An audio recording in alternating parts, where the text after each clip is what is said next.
दो विनर के नाम आपको अभी स्क्रीन पर दिखाई दे रहे होंगे। बाकी तीन विनर के नाम भी इसी वीडियो में मौजूद हैं, लेकिन शर्त सिर्फ इतनी सी है कि आपको इस वीडियो को मुकम्मल देखना होगा।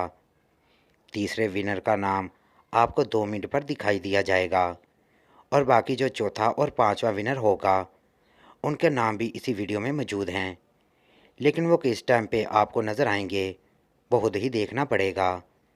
तो वीडियो को मुकम्मल लाजमी देखिएगा। नाजरीन मोहतरम, ये तमाम दुनिया अल्लाह ताला की बनाई हुई है।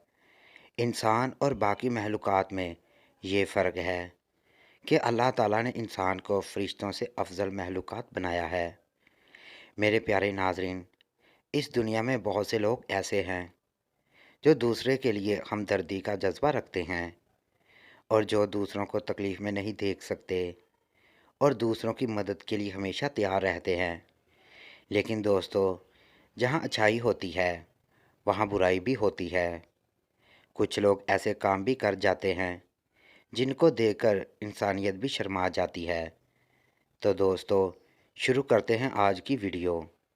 तो दोस्तों, हम सब ने ये कहावत तो सुन रखी है कि इंसान से बड़ा कोई हैवान नहीं। ये कहावत है कुछ लोगों के इस ग्रोह को याद करती है जो अपने मकसद को हासिल करने के लिए कुछ भी कर गुजरते हैं। ऐसे लोग कुछ पैसों के और मासूम जानवरों को गोली मार देते हैं। ऐसे लोगों को सिर्फ अपना कारोबार चमकाने की गर्ज होती है। ये लोग हाली बेचने के लिए खूबसूरत जानवरों का बेदर्दी से शिकार करते हैं। ये नाकाबिले यकीन कहानी एक योगम नामी शिकारी के साथ पेश आई। योगम टाइगर एक जंगल के करीब छोटे से कस्बे में पैदा हुआ और इसी कस्बे में पला बड़ा। लड़कपन के दौर में वो अपने वालिदैन और दादा दादी से शेरों के शिकार के बारे में नाकाबिले यकीन कहानियाँ सुनता, लेकिन ये कहानियाँ बच्चों के लिए परियों की कहानियाँ थीं। योगम ये जानकर बड़ा हुआ था कि टाइगर उन जंगलों में रहते हैं, मगर उसने ज़ाती तौर पर कभी किसी को नहीं देखा था। योगम ने मैरी नामी एक लड़की से शादी कर ली और फिर उसे गेम कैरी की नौकरी भी मिल गई। उनकी एक बेटी थी जिसे वो बहुत प्यार करते थे। जब वो बड़ी हुई तो उसने शादी कर ली और वो एक और शहर चली गई।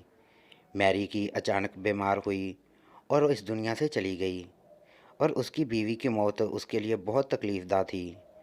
उसका जल्द ही एक पोता भी हो गया और बदकिस्मती से वो अपनी बेटी और पोते को जीताना पसंद करता था और उतना ही उन्हें देखने से कासर भी था। वो हर साल 2 मरतबा अपनी बेटी और पोते से मिलता था, क्योंकि वो हर रोज़ तवील फासला तय करने से कासिर था। लेकिन योगम उनसे मिलने के लिए हर वक्त बेताब रहता। जब योगम का पोता 12 साल का हुआ तो वह हर उस काम में दिलचस्पी रखता था जो कि उसके नाना करते थे। तो रात को सोने से पहले उसे अपनी जवानी की कहानी सुनाया करता था। उसने अपने नाना से पूछा कि क्या आपने कभी किसी टाइगर को करीब से देखा है। तो योगम ने कहा कि मैंने एक बार एक टाइगर को करीब से देखा है। तो योगम का पोता अचानक उठकर बैठ गया और कहानी दिलचस्पी से सुनने लगा। योगम ने बताया कि ये बात तकरीबन आज से 20 साल पहले की बात है। मौसम सरमा ख़त्म होने को था, बर्फ़ पिघल चुकी थी और दरख्तों पर पत्ते नमूदार होने लगे थे। तमाम फितरत नींद से वापस जाग गई।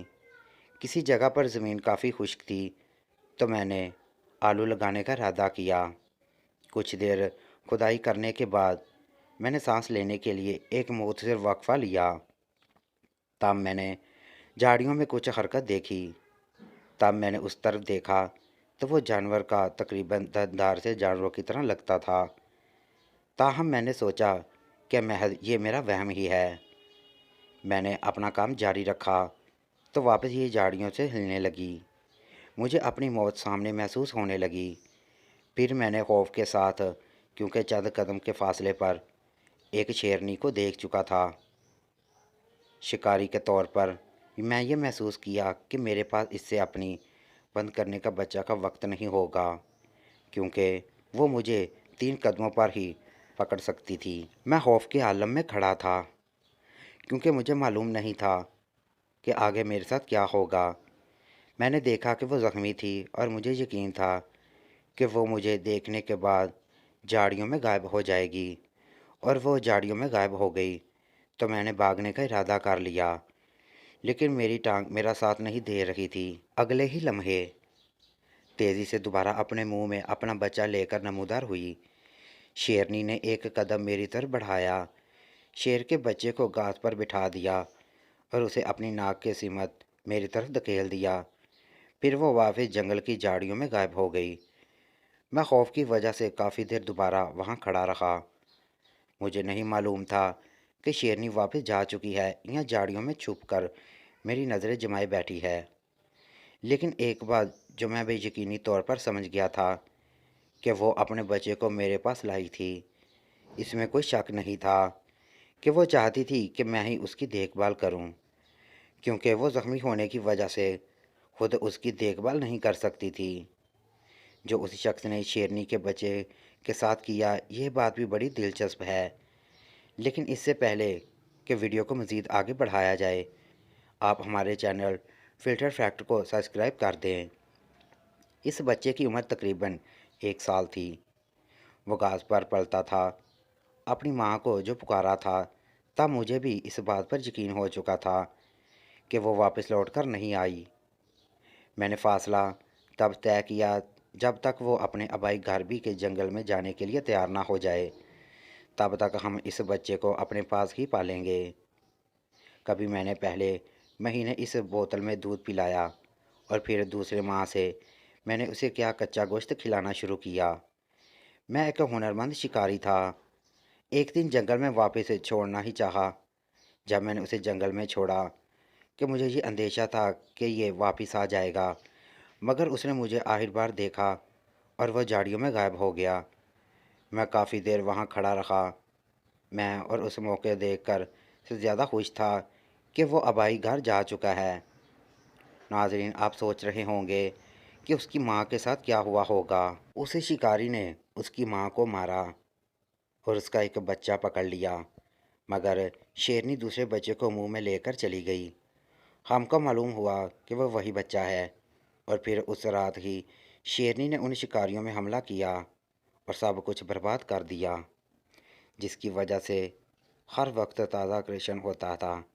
شیر کا یہ بچہ بہت جلد بڑا ہوا، لیکن وہ گھر میں بھی ہماری کے ساتھ رہتا تھا اور ہمارے دوسرے جانوروں کے ساتھ اچھی طرح گل مل گیا تھا، اور اس نے کبھی کوئی حماقت نہیں کی تھی۔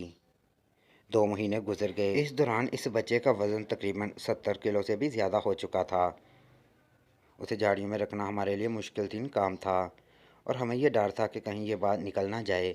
ہمارے گھر ایک جوان شیر موجود ہے، کیونکہ ان کی کھال میں وہ بہو بہت مہنگی تھی۔ یہ کیا کہ اس کی حفاظت کی ہے، اس کی موجودگی کو خود خیال رکھا جائے، اور اس کوئی فرق نہیں پڑتا کہ یہ ہمارے کتنا ہی مشکل تھا، کیونکہ ہم بھی اس شہر کو بے حد پسند کرتے تھے۔ ہم جانتے تھے کہ ہم نے اسے، اور اس کے بعد آج تک اس شیرنی کو میں نے نہیں دیکھا۔ اگر ہماری ویڈیو پسند آئے تو ہمارے چینل کو سبسکرائب کر لیں۔ شکریہ۔